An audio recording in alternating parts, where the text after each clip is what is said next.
জগৎবন্ধু ধামে গিয়েছিলাম বহু বছর পর, যাওয়াই হয় না সেই রকম।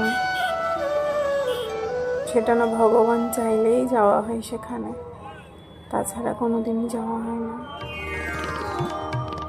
যাবো বলি, যাওয়া আর হয় না, সময় হয় না। আজ গিয়ে খুব শান্তি, খুব ভালো লাগলো। এত মানুষজন, ভগবানকে দেখা। এই যে আমার গোপাল, তিলক নেবো করছিলাম, কাকিমারাও নিল, মা নিয়েছে, আমি নিইনি। ঘেমে স্নান হয়ে যায়, তাই মুখের চোখে ঘাম পড়ে। জয় জয় জগৎ বন্ধু সুন্দর, চললাম সবাই, জয় জয় করে হাঁটতে জগৎ হাঁটতে